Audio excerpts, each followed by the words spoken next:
is magsasolve tayo ng C-test and T-test. First of all is we're gonna read the questionnaire. A medtech claimed that the new diet plan maintains the patient blood glucose level at 95 gm NDL.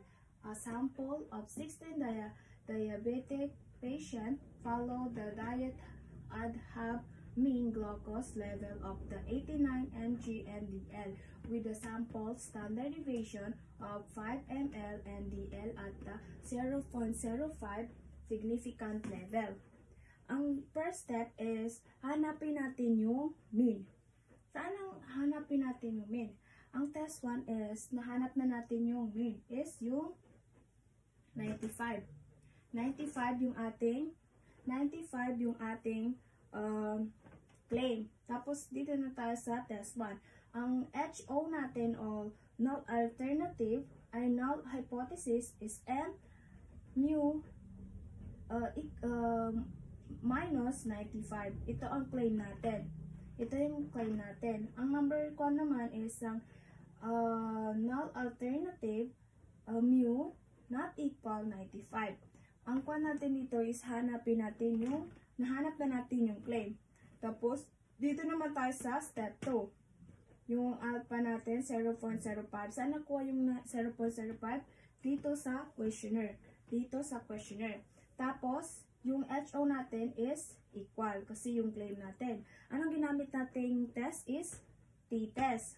Tapos, gagawa tayo ng graph. Ito na yung graph natin, guys. Nagawa na natin yung graph natin. I-explain ko kung bakit. Double yung kwan niya. Ang kwan dito, ito na yung graph natin. Tapos, ito yung 0.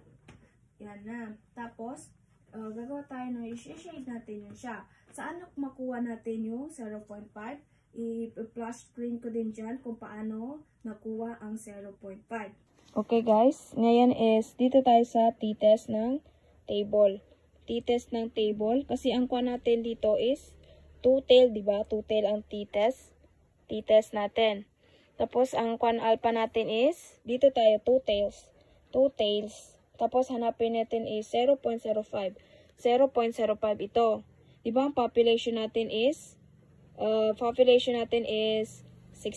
Tapos, minus natin ng 5 dito. Diba, ito yung population natin. Minus natin ng 5.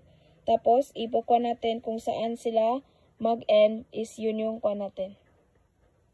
Yan na, yung kwan natin. Diba guys, 15, tapos yan na. Ito yung kuha natin, 2.131, diba tama guys? Kita nyo na, diba, 2.1. Tapos, yun na yung kuha natin, yung critical value natin, paano nakuha siya. Tapos, dito naman tayo sa solving. Okay, nakuha na natin yung 0.5, tapos, yung nakuha na natin yung 0.5, yung nakuha na natin yung ano yun siya, tapos yan na. Yan to na ang kakalabasan niya is negative 2.131 and positive 2.0131. Okay, nakuha na natin yan. Ang step 3 naman natin is ito na. Step 3, hanapin natin yung mean, claim,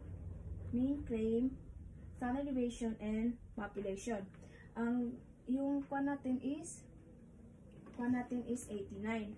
Ang mean natin is 95. Tapos, yung S natin, standard deviation natin is dito din nakuha. Ito, standard deviation. Ang 16 is dito din natin nakuha sa 16. Dito sa sample of 16 diabetic patient. Tapos, gagawin natin is solve na natin para makuha natin yung result. Ang kuha natin is, ikakopy natin muna yan siya para makuha natin yung result. Tapos, ito na, ikakopy mo lang yan siya, i-arrange mo para mas maintindihan mo na 98 minus 95. Tapos, i-explain ko din siya, nandiyan is ang mean natin is 98 minus 95 yung claim natin. Tapos, sa baba, standard deviation natin is 5. Tapos, divided by root of, ano ilan ang ko natin? 16. di ba kanina is sabi ko 15 is kapag sa kuha na yun ito total natin is 16 na yung gagamitin natin kasi doon lang dito lang tayo magkukulang kapag kailangan natin yung dito magkulang ng di ba kanina is 16 to yung population 16 kaya naging kuha is 16 lang ang gagamitin natin tapos equal natin kapag ganyan is equal lang natin dito para ganyan 2. Diba? 2.4, diba? Ang answer natin, 2.4. Tama ba, guys? Tama bang kunin nyo? Tapos, yun na, guys. Doon na natin makuha yung mga answer ng if rejected ba is accepted. Kalabasan niya. Kaya, hanapin natin kung pasok ba siya. Rejected ba yung, ikuha na natin dito yung, diba na, kuha na natin to na, solve na natin. Tapos, ito na yung final answer. Tapos, kapag nakuha na natin yung answer dito, is titignan natin kung nakapasok ba siya sa ating graph. Yung kuha natin. Tapos, isusulat natin yan siya 2.04. Ibig sabihin, kapag dito siya nakalagay sa tail, dito, kapag dito na is, kuha na yan na, rejected yung ating kuha natin, yung null alternative. Tapos, null alternative. Rejected niya kasi dito siya. Kung ito is magiging 1.4 is dito siya sa labas. Ibig sabihin, ang HO natin is magiging accepted. Pero, yung kuha natin kasi is yung final answer natin dito is dito sa tail ng kuha. Kaya naging kuan siya, naging 0.4 kaya naging rejected yung null alternative natin. Null alternative. Yun naman tayo sa step 4. Step 4 na tayo, HO is alternative. Ang kuan natin is rejected kasi rejected yung kuan natin kasi dito siya sa loob ng tail. Tapos yung HO natin is accepted. Tapos ang last final natin is ikakuha natin yung step 5. Kung approve ba yung ating yung pag-research natin. Tapos yan na. Dito na, there is no significant evidence that the claim is true. Ibig sabihin, ang kuha natin is wait lang. Ang kuha natin dito is significant evidence yung answer natin sa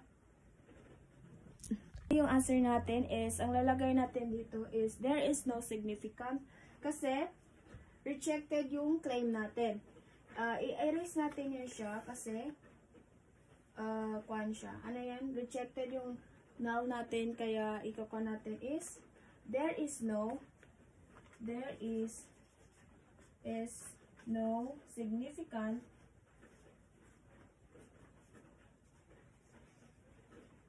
evidence is not true.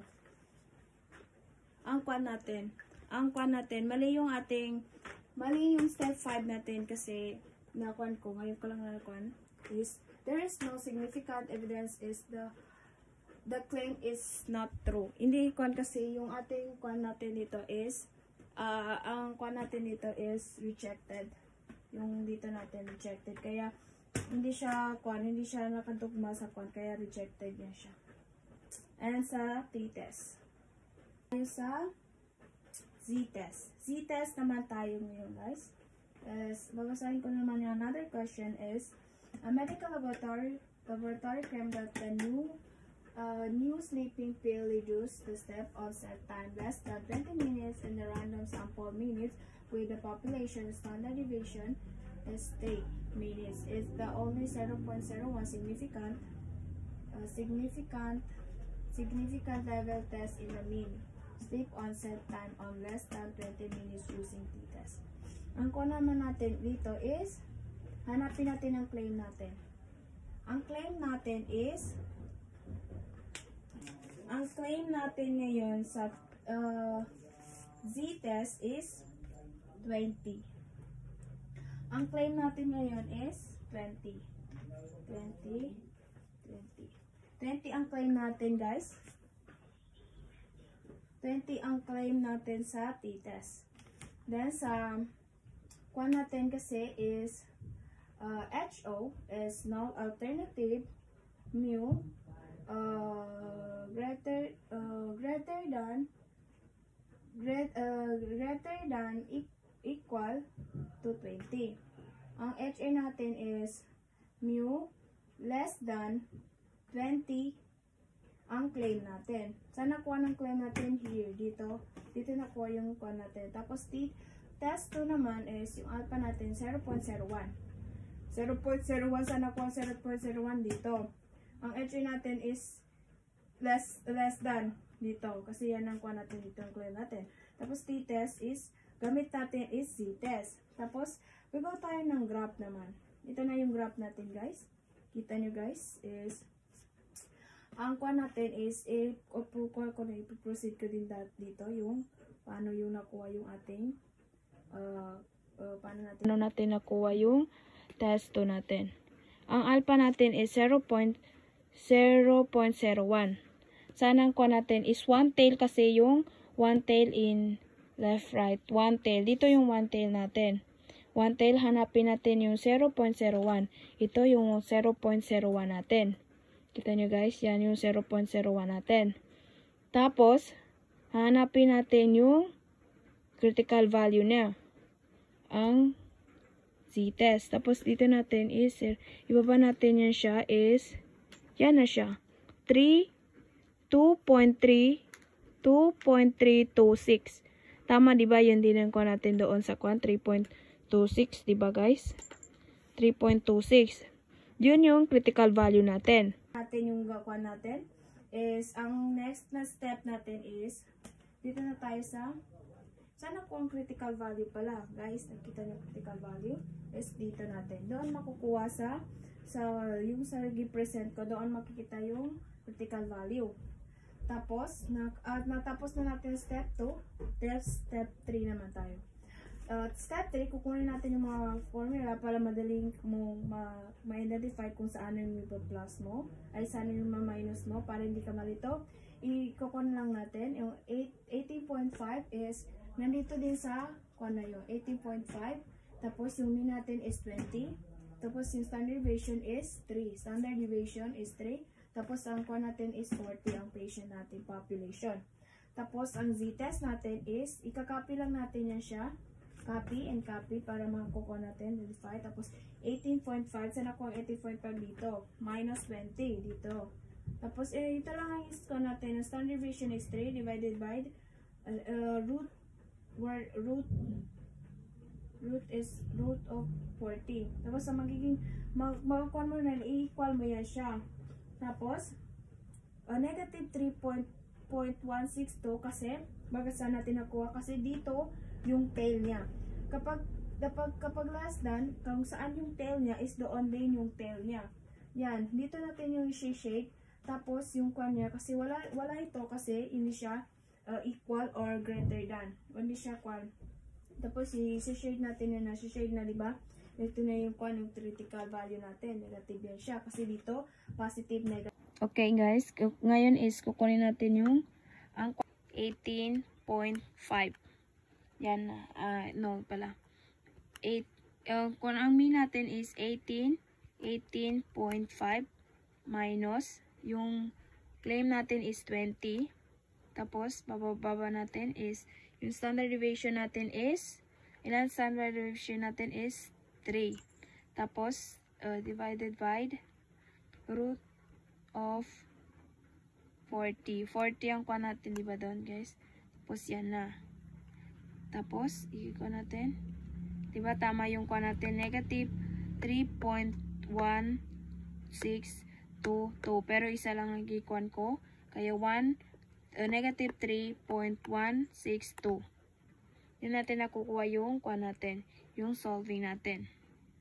Negative yung part na to. Tapos, ikuha natin yung negative 3.1.162.